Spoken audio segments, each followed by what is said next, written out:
Hello friends, कशा आहात सर्वजण. काल मी मम्मी पप्पा पुसेगावला गेलो होतो. सध्या पुसेगावला यात्रा चालू आहे. आज लास्टचा दिवस आहे. तर काल आम्ही गेलेलो. तर हा वर्धनगड जो घाट आहे तिथला मी व्हिडिओ बनवलेला आहे. लहानपणी मला या घाटामध्ये खूप भीती वाटायची. बसमधून ट्रॅव्हल करताना मी ओरडायचे आणि डोळे बंद करायचे मला, कारण की खोल दरी आहे डाव्या साईडला, त्यामुळे मला भीती वाटायची. तर तेच मम्मी पप्पा आम्हाला सांगत होते, तर तुम्ही व्हिडिओमध्ये ऐकू शकता. भरपूर धमाल केलेली आहे आम्ही. तसं आम्ही लेटच गेलो. ॲक्च्युली जेव्हा स्टार्टिंगला चालू झाली यात्रा तेव्हा गेलो असतो तर अजून आम्हाला भरपूर वेगवेगळे प्रकारच्या गोष्टी शॉपिंग करायला भेटल्या असत्या. हा पण वर्धनगड जो आहे तो छान आहे. छोटा किल्ला आहे.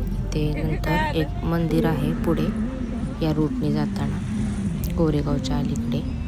नंतर आम्ही पुसेगावमध्ये पोचलो होतो. इथे तुम्ही बघत असाल वेगवेगळे स्टॉल्स लागलेले आहेत शॉपिंगसाठी. नंतर जिलेबी वगैरे पण खाण्याचे पण भरपूर स्टॉल्स होते.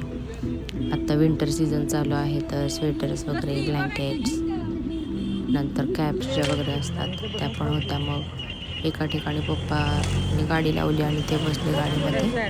नंतर मी आणि मम्मी उसाचा रस पिण्यासाठी थांबलो. त्या काकांनी छानपैकी फ्रेश उसाचा रस आम्हाला तयार करून दिला. क्वालिटी एकदम छान होती. एकदम फ्रेश होता उसाचा रस होता तो. त्यामध्ये मी काकांना सांगितलं मला बर्फ नको आहे, त्यामुळे त्याने एकदम ओरिजिनल दिला होता. कधी कधी पाणी वगैरे मिक्स असतं, तसं पण नव्हतं. खूप छान क्वालिटीचा होता उसाचा रस. ते झाल्यानंतर मग मी आणि मम्मी पुढे भरपूर शॉपिंग केली.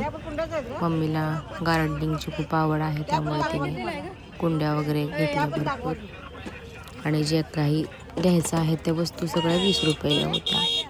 एकदम कमी प्राईजमध्ये स्वस्त, खूप छान छान क्वालिटीचे गोष्टी विकायला होत्या यांच्याकडे. डबा वगैरे पण आहे, घरातल्या ज्या वस्तू लागतात ते, चमचा, किसणी. नंतर मी या 2 पिगी बँक घेतल्या. मस्त आहे.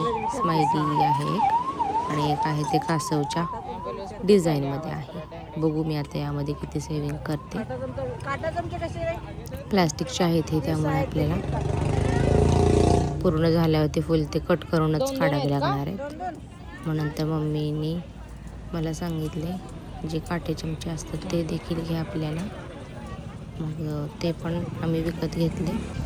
ते झालं पैसे वगैरे देऊन मी परत पुढे दुसऱ्या काकींकडे आलो. तिथे पण वेगळ्या डिझाईनमध्ये होत्या कुंड्या, त्या पण मम्मीने घेतल्या. क्वालिटी खूप छान होती कुंड्या ज्या आहेत त्यांची.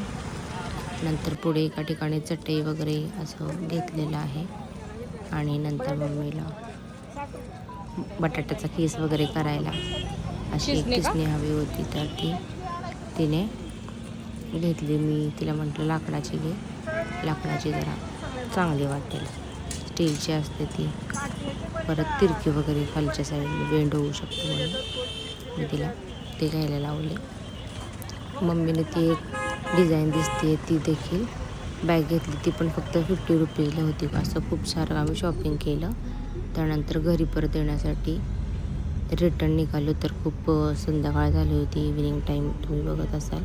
सनसेट पण होऊन गेलेला आहे. आणि परत घाटामध्ये मग आलो होतो. नंतर अंधार होत गेला. अशा तऱ्हेने आम्ही 8:30-9च्या दरम्यान घरी आलो. परत थोडा लेटच झाला आम्हाला. क्लायमेट बघा खूप छान दिसत आहे. सनसेट होऊन गेला त्यामुळे मस्तपैकी असा आकाशाचा कलर एकदम चेंज झाला आहे.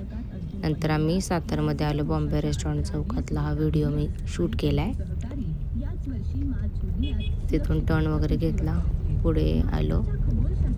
मग नंतर पोवई नाक्याच्या इथे आल्यावरती मी थोडासा व्हिडिओ रेकॉर्ड केला आहे. मोबाईलमध्ये थोडी मेमरी फुल असल्यामुळे मला पूर्ण बनवता नाही आलेला व्हिडिओ. म्हणजे मी बनवला आहे पण स्टोरेज कमी आहे फोनमध्ये माझ्या, त्यामुळे मी थोडे थोडे शॉर्ट्स घेतले. त्यानंतर घरी आल्यावरती गरमागरम भाकरी तयार केली आणि जेवण केलं. Bye bye friends.